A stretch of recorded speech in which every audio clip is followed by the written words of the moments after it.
We are on. So, hello, Miss Tina Brown. I'm really excited to talk to you today. Tina is the CEO of OYC Miami. Thank you so much for being here today, Tina.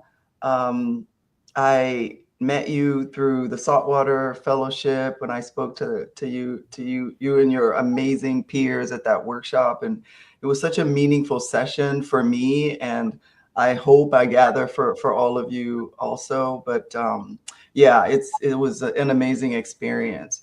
So. Also, if anyone's seen, because I posted it, the spirit dance that they did for me after the session, it was Miss Tina who spearheaded that and led it. As I was about to leave, she's like, "No, wait, we need to do we need to do a song for her. We need to do I think we called it the line or whatever." Yeah. Um, and it was an impromptu, random, beautiful thing to do. And I just, again, I said thank you earlier, but I just want to personally thank you, like, in front of everybody now for leading that. It was just so meaningful for me. Um, I believe OYC Miami has celebrated 20 years this year. Is that correct?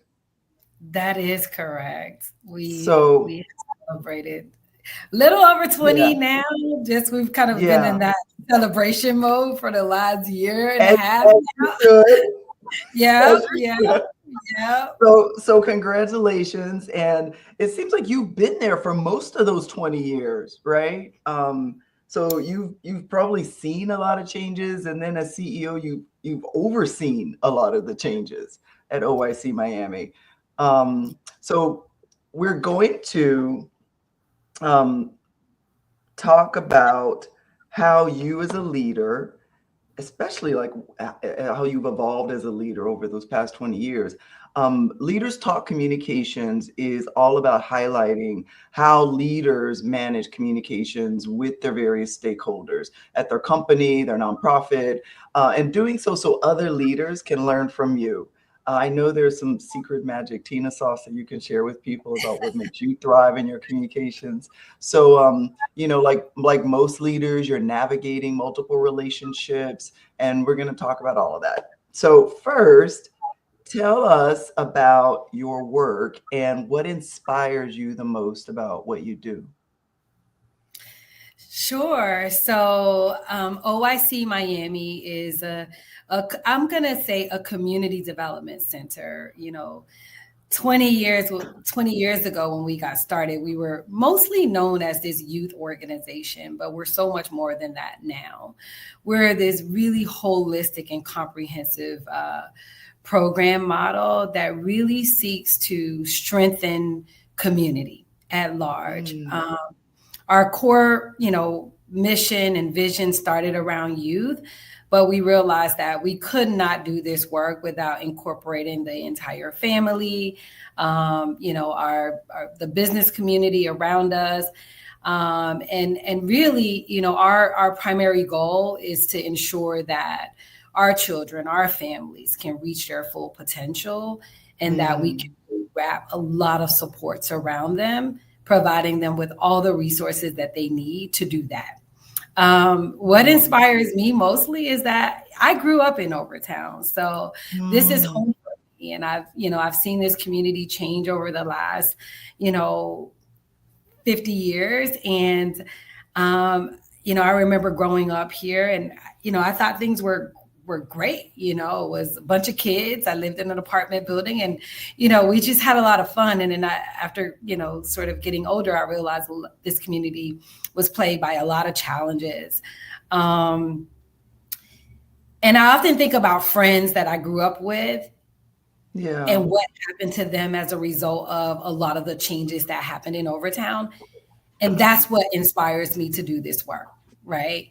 Really Mm, giving young people and families the support that they need to overcome some of the challenges that exist in communities like Overtown.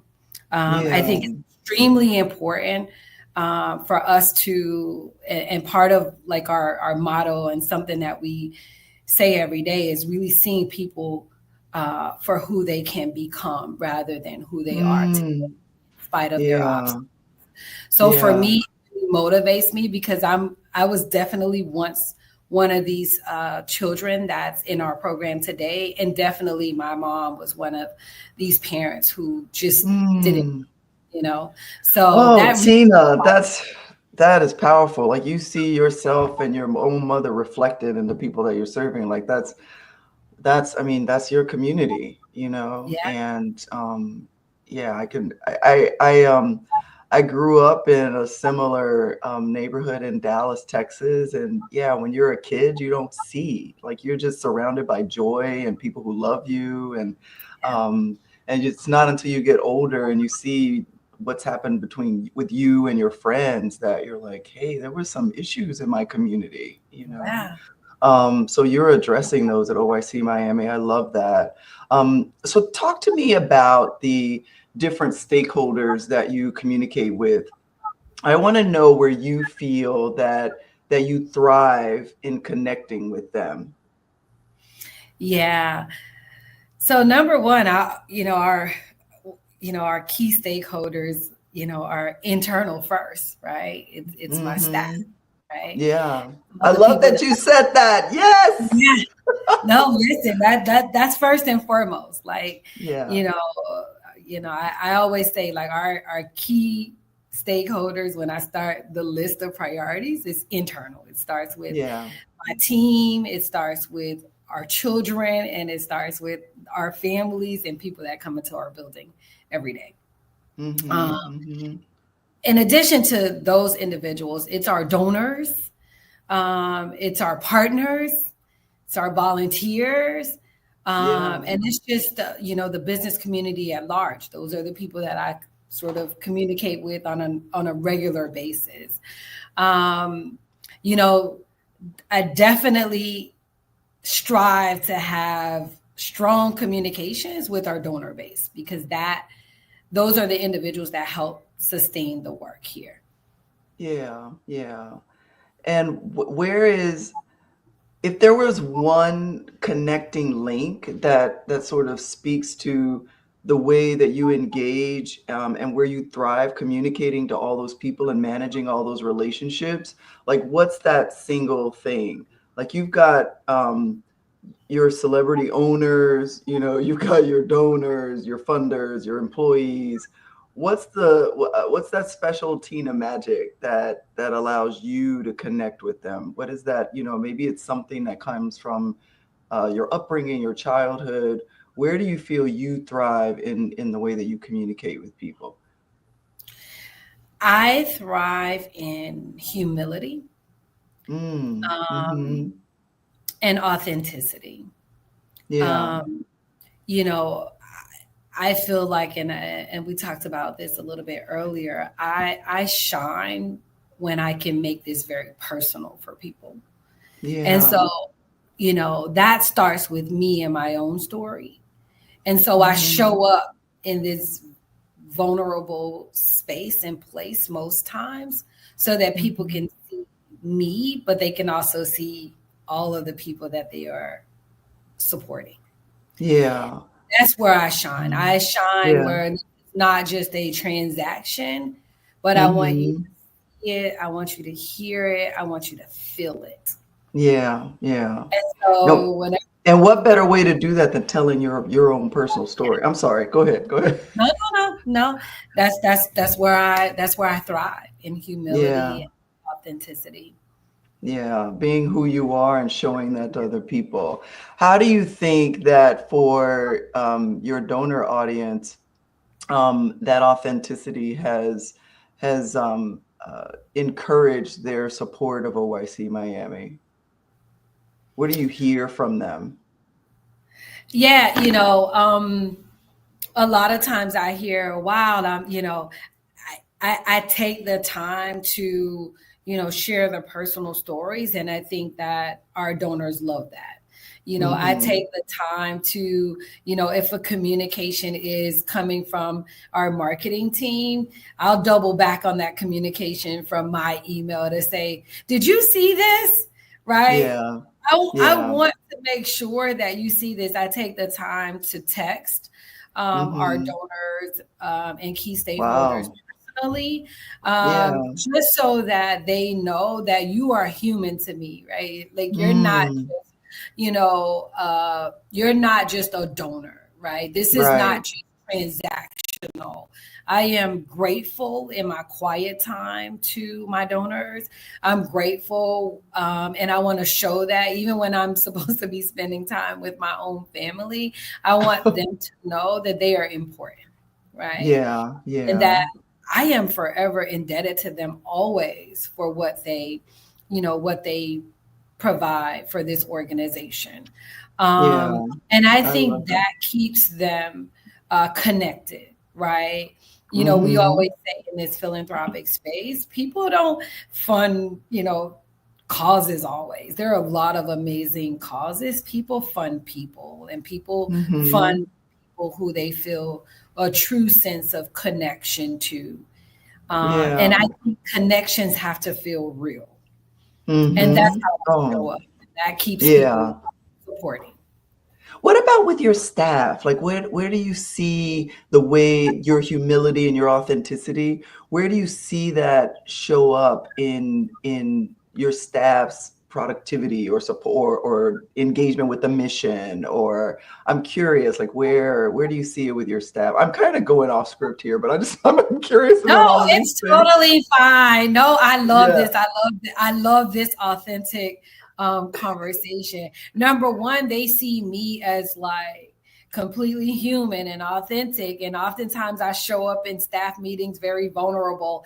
And we could be in a management team meeting, and I'll share this and I'm going off script, and they're like, we do these wellness check-ins, and they're like, Mm. how are you feeling today?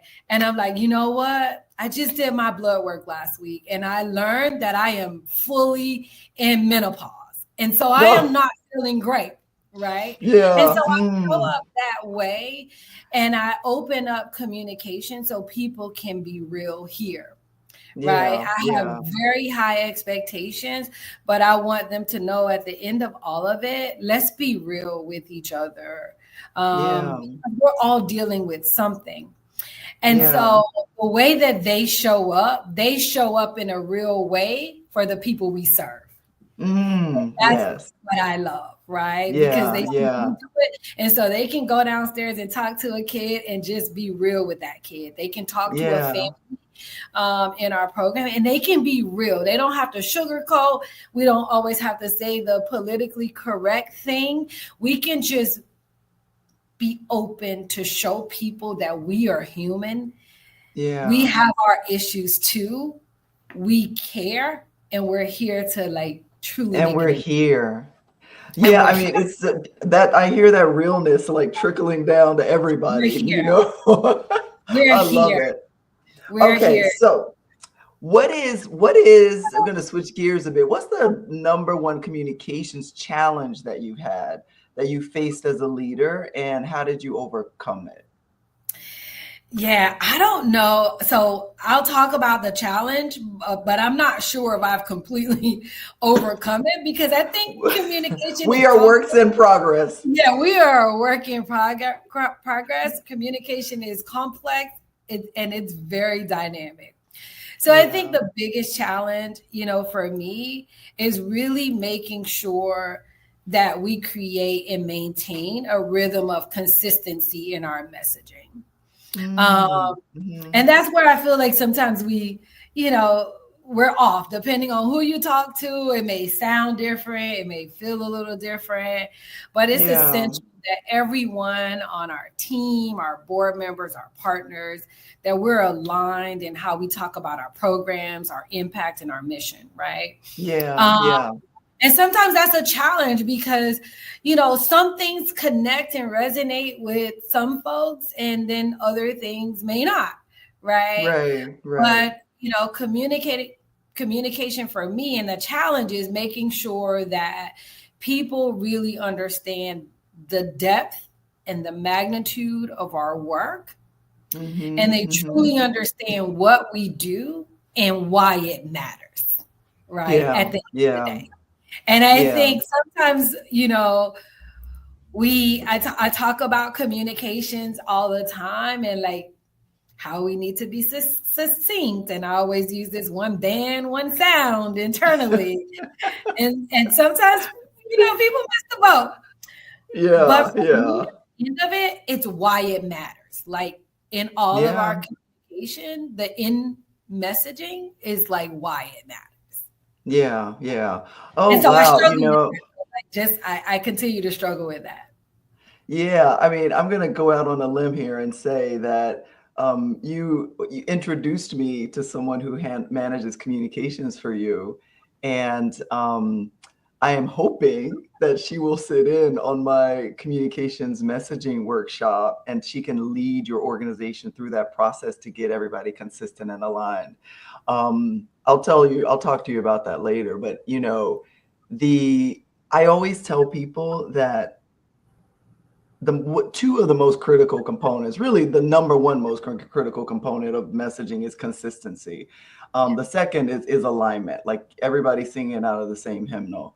Because when you've got consistency and you've got messaging that everybody buys into, it just makes communicating so much easier and get you all aligned. So yeah, I mean, that is always a work in progress for everybody, it's always a work in progress. Okay, so what's been the most successful vehicle that's allowed you to communicate as CEO with your different stakeholders? Is it your text messages? Is it face-to-face meetings with staff? Like, what's been most successful for you, the most successful vehicle, like where you've communicated? And you can choose a stakeholder, or maybe there's something in general that you do. Yeah, for me, it's up close and personal. It's really giving people an opportunity to see it, touch it, and feel it. And that's been the most effective communication, because if people show up in our building and I'm able to talk about what we do and show them, that's always way more successful for me. Yeah, yeah. Right? That goes a long way. And it also gives me an opportunity to be up close and personal so they can see me. Right. Yeah, yeah. And really understand how committed I am and how committed that I hope that they would be in this journey of Yeah. transformational impact in our community. So I for me, I it's want to come and I want to come and visit OYC you Miami. I'm should gonna, listen. You have yeah, to. You I would have. love to. Yeah, I will. I I would. mean, it is so meaningful and impactful to actually, you are so right to like be there physically present. I remember a nonprofit invited me to one of its uh, programs that it has with kids, teaching them to cook. And I was watching kids learn how to julienne vegetables, and I love food and cooking, and so I was just blown. I mean, the literacy component was with the cookbooks, and it just, I mean, I am a forever fan because I was there, and so I And you'll love remember that you do that. that. You'll I always remember remember it. that. Yeah, Yeah. it's been over 10 years and I still remember it. I still feel deeply impacted by it. Okay, so Tina, my final question for you. If you could wave your magic wand, what would you want the world to know, to understand most deeply about the work you do at OYC Miami? Or Um, about you, or about you. so when I talk about the work of OYC Miami, I really am talking about me, to be honest, just because of my own personal lived experiences. So it really is easy to talk about this work because I see myself not just as a leader in this work, but I see myself as really the work in progress of this work. And honestly, what I, wish I had growing up. So if I had to, really wave a magic wand, I would just really want people to know that what we're doing here at OYC Miami, along with so many other amazing community-based organizations, is that this is truly a form of modern day, social and civil activism, right? There are so many sacrifices that are being made on a daily basis by the people that's doing this work. The Yeah. work is Yeah. so transformational. It's not about a transaction. There is no amount of money in this world that people can give that will really translate to the impact that we're having from an emotional standpoint, from a social standpoint, from an educational and or socioeconomic standpoint. You Yeah. know, funding is great. And when we describe our work, that sounds really good and impressive. But this work is surgical. It's Mm. really going into the hearts and the minds of people that we work with every day, um, Yeah. and really helping them to change their hearts, their minds, their perspectives. And because of the work, we're really creating sustainable impact for generations to come that we'll never see. And Yeah. so this Ooh, work yeah. this, this work is not easy, but it is powerful and it is necessary. And so Yeah. while I know a lot of people, love to get involved and be involved, and we can explain all day and it sounds so phenomenal, but this is some hard work. And I want people to Mhm. know that they should never, ever, ever question the return on their investment because it is there. And it Mm. only takes one child, one family for us to have done the work of God here in this community. Mm. So Yeah. I just want people to Whew. know this work is powerful. Wow. Yeah. I don't think there's anything left to be said after that. That was thank you. Thank you so much. No, thank Whew. you. I really appreciate your time today. I know your time is precious because I know you're doing all that hard work. So thank you so much. Thank you so much for being with me today, Tina. Stick around for a second and thank you. I appreciate you No, so thank much. you. And I'm looking forward to bringing you over for a tour, Yes. and working with our new communications director. We'll bridge some of those communication challenges. She's going to be Yeah. amazing. And I know that your leadership and your mentorship is going to be so valuable for Oh, her. thank you. Thanks. All right. Okay. Thank you so much. I'm So gonna thank you. see you soon.